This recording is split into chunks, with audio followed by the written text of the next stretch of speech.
Bonjour, t'inquiète, je gère, a le plaisir d'accueillir Hortense Bourgeois qui, avec Agnès, a fondé Baya. Hortense, bonjour. Bonjour. Pour commencer, qu'est-ce qui vous a donné envie d'être entrepreneur?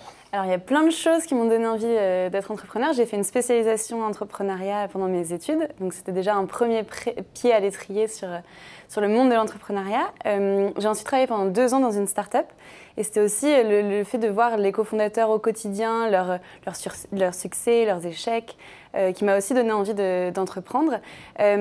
L'autre chose, c'était aussi de rencontrer mon associé, qui a fait que ça facilite beaucoup de choses dans son quotidien d'entrepreneur, d'avoir quelqu'un avec qui partager son quotidien. Et voilà, et le dernier facteur, entre guillemets, c'était que j'avais envie d'avoir un peu un poste touche à tout. Je ne me retrouvais pas trop dans les fiches de poste très définies des entreprises ou des différentes boîtes. Et du coup, j'avais envie de faire du marketing, de la logistique, de la finance, de la communication. Et je me disais que l'entrepreneuriat, ça pouvait être un moyen pour moi de chapeauter un peu tous ces sujets-là qui m'intéressaient.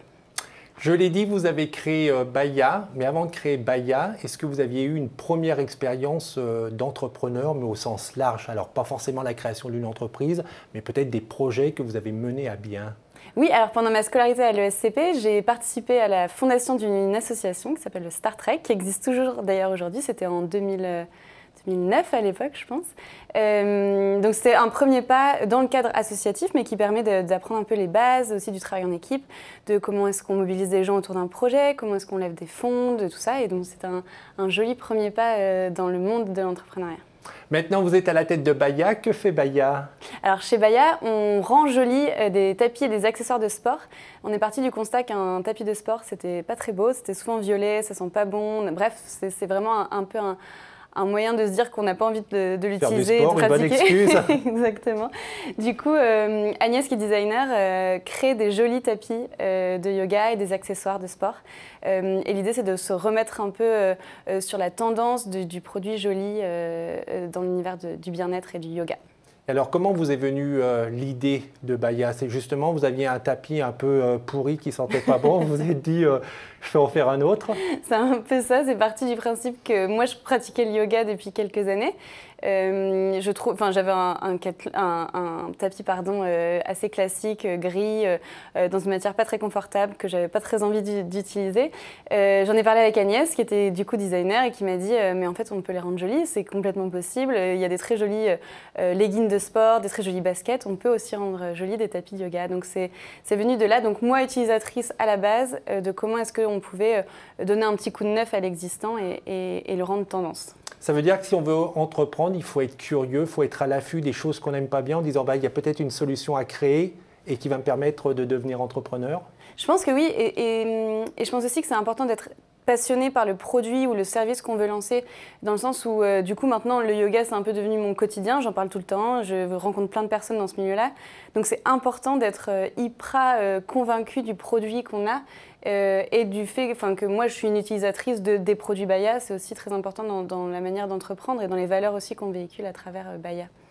Est-ce que vous avez eu des craintes en tant qu'entrepreneur ou sur le chemin de l'entrepreneuriat? Alors, le saut dans le vide un peu quand on se dit « Allez, ça y est, demain, j'ai plus mon job, je me lance dans l'entrepreneuriat », c'était peut-être ça ma première crainte, de dire en fait, demain, mon emploi du temps, c'est moi qui le décide, ma gestion du temps, c'est moi qui l'a fait aussi. Depuis, il n'y a pas eu des grosses périodes de doute ou de crainte. Il y a des petites périodes parfois de flottement, où on se demande alors c'est quoi les prochaines grosses étapes ou comment on s'organise pour arriver à nos buts. Mais pour l'instant, non, on n'est pas trop... On est plutôt optimiste. Et quand on est dans cette période de flottement, on se raccroche à quoi? On fait 1 heure de yoga ou alors on prend un peu de recul par rapport à tout ce qu'il y a à faire et on fonce? Ouais, l'heure de yoga ou de sport ou de ce qui nous fait du bien et ce qui nous nourrit un peu, ça peut être aussi de boire un coup avec des amis. Enfin, chacun trouve un peu des périodes, des moments où on fait autre chose. C'est hyper important, je trouve, dans l'entrepreneuriat.